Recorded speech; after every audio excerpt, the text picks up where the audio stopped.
സമയത്തിനകം തന്നെ എനിക്ക് തോന്നുന്നു ചെന്താമരയെ പുറത്തേക്ക് ഇറക്കുമെന്നാണ് തോന്നുന്നത്. അതിനുശേഷം തൊട്ടടുത്തുള്ള ഈ ആലത്തൂർ സബ് ജയിലിലേക്ക് കൊണ്ടുപോവുകയായിരിക്കും ചെയ്യുക.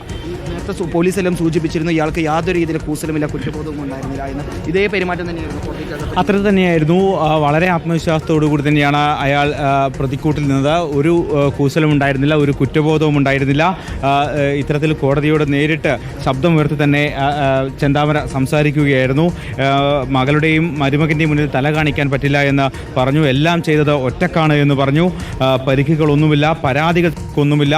മകൾ എഞ്ചിനീയറാണ്, മരുമകൻ ക്രൈംബ്രാഞ്ചിലാണ്. എന്നെ എത്രയും പെട്ടെന്ന് ശിക്ഷിക്കണം എന്നൊരു ആവശ്യം മാത്രമാണ് ഉന്നയിച്ചത്. ഈ കുറ്റം നിഷേധിക്കുകയോ താൻ തെറ്റ് ചെയ്തിട്ടില്ല എന്ന് പറയുകയോ തനിക്ക് ചെറിയ ശിക്ഷ നൽകണമെന്ന് പറയുകയോ അത്തരത്തിലൊന്നും തന്നെ കോടതിയുടെ ഒരു കനിവും ചെന്താമര തേടിയിട്ടില്ല. പകരം കുറ്റം സമ്മതിക്കുന്നു, പരമാവധി ശിക്ഷ തനിക്ക് എത്രയും പെട്ടെന്ന് നൽകണം എന്ന ഒരു ആവശ്യമാണ് ചെന്താമര യാതൊരു കൂസലുമില്ലാതെ മജിസ്ട്രേറ്റിനോട് ആവശ്യപ്പെട്ടത്. സുജയ അല്പസമയത്തിനകം തന്നെ ചെന്താമരയെ പുറത്തേക്ക് കൊണ്ടുവരുമെന്ന് മനസ്സിലാക്കും. തീർച്ചയായും അതെ. ഇനിയിപ്പോൾ ചില നടപടിക്രമങ്ങൾ മാത്രമാണ് ബാക്കി. മജിസ്ട്രേറ്റ് കോടതിയിൽ നിന്നും ചേംബറിലേക്ക് പോയി കഴിഞ്ഞു. അല്പസമയത്തിനകം തന്നെ വലിയ കനത്ത സുരക്ഷയിൽ ചെന്താമരയെ പുറത്തേക്ക് കൊണ്ടുവരും. ഞാൻ മനസ്സിലാക്കുന്നത് ആലത്തൂർ സബ് ജയിലിലേക്കാണ്. തൊട്ടടുത്ത് തന്നെയാണ് സബ് ജയിലുള്ളത്. അങ്ങോട്ടേക്ക് കൊണ്ടുപോയിരിക്കും ചെയ്യുക.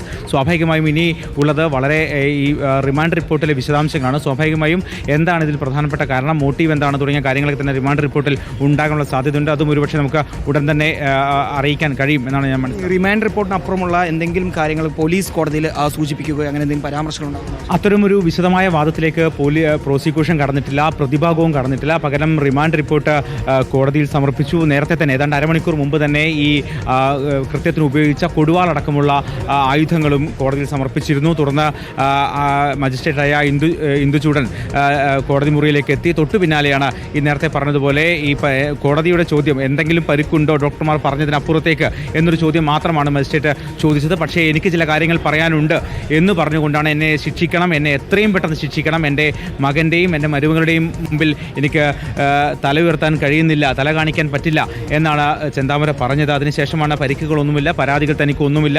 തൻ്റെ മകൾ ഒരു എഞ്ചിനീയറാണ്, വാട്ടർ അതോറിറ്റിയിലെ എഞ്ചിനീയറാണ്, മരുമകൻ ക്രൈംബ്രാഞ്ചിലാണ്. അവരുടെ മുമ്പിൽ തനിക്ക് തല കാണിക്കാൻ പറ്റില്ല, തന്നെ എത്രയും പെട്ടെന്ന് ശിക്ഷിക്കണം എന്നൊരാവശ്യം മാത്രമാണ് ചെന്താമര ഉന്നയിച്ചത്. അതിന് തൊട്ടു പിന്നാലെ തന്നെ കോടതി 14 ദിവസത്തേക്ക് റിമാൻഡ് ചെയ്തുകൊണ്ട് ഉത്തരവ് പുറപ്പെടുവിക്കുകയായിരുന്നു. നിലവിൽ കോടതി നടപടികൾ പൂർത്തിയായി. ഇനി അല്പസമയത്തിനകം ചെന്താമര പുറത്ത്. അതെ, ഇനി കോടതി നടപടികളെല്ലാം തന്നെ പൂർത്തിയായി. സ്വാഭാവികമായും പോലീസ് ഇനിയിപ്പോൾ ഞാൻ മനസ്സിൽ ചില രേഖകൾ കൈമാറുന്ന അത്തരം ചില ചെറിയ നടപടിക്രമങ്ങൾ മാത്രമാണ് ബാക്കിയുള്ളത്. അതിനുശേഷം അല്പസമയത്തിനകം തന്നെ ചെന്താമരയെ പുറത്തേക്ക് കൊണ്ടുവരും. നേരെ ഇനി സബ് ജയിലിലേക്ക് കൊണ്ടുപോവുക. ഞാൻ നേരത്തെ അന്വേഷണ ഉദ്യോഗസ്ഥനോട് സംസാരിച്ചിരുന്നു. അപ്പോൾ പറയുന്നത് പരമാവധി ഒരുപക്ഷെ വെള്ളിയാഴ്ച, പരമാവധി തിങ്കളാഴ്ച തന്നെ കസ്റ്റഡി അപേക്ഷ നൽകും എന്നുള്ളതാണ്. അതിനുശേഷം ഈ നേരത്തെ അന്വേഷണ ഉദ്യോഗസ്ഥർ പറഞ്ഞതുപോലെ ഈ ക്രൈം സ്പോട്ടിലെത്തിച്ച് ഈ ഇരട്ടക്കൊല പുനരാവിഷ്കരിക്കേണ്ടതുണ്ട്. പ്രത്യേകിച്ച് അവിടെ CCTVകളും മറ്റുമൊന്നും ഇല്ല എന്നാണ് ഞാൻ മനസ്സിലാക്കുന്നത്. അതുകൊണ്ട് തന്നെ ഏത് തരത്തിലാണ്, എവിടെ നിന്നാണ് പ്രതി ഇറങ്ങി വന്നത്, എവിടെ നിന്നാണ് സുധാകരൻ വന്നത്, ഏത് ഭാഗത്താണ് ലക്ഷ്മി വന്നത്, എങ്ങനെയാണ് കൃത്യം നടത്തിയത്, അതിനുശേഷം എങ്ങോട്ടേക്കാണ് രക്ഷപ്പെട്ടത് തുടങ്ങിയ കാര്യങ്ങളൊക്കെ തന്നെ വീണ്ടും അത്തരത്തിലൊരു പുനരാവിഷ്കരിച്ചുകൊണ്ട് കാണിക്കണം. ഈ ദൃശ്യങ്ങളടക്കം പോലീസിന് ചിത്രീകരിക്കേണ്ടതുണ്ട്. അതിനുശേഷം പ്രധാനപ്പെട്ട കാര്യം എന്ന് പറയുന്നത്, നേരത്തെ ആദ്യഘട്ട ചോദ്യം ചെയ്യലിൽ ചെന്താമര പോലീസിനോട് പറഞ്ഞത് അബദ്ധത്തിൽ സംഭവിച്ചതെന്നാണ്. ഇപ്പോൾ കോടതിയിൽ ചെന്താമര ഉറപ്പിച്ച് പറയുന്നുണ്ട് ഈ കൊലപാതകം നടത്തിയെന്ന്. താൻ ഒറ്റക്കാണിത് ചെയ്തത്, മറ്റാരുടെയും സഹായമില്ല എന്ന് പറഞ്ഞിട്ടുണ്ട്.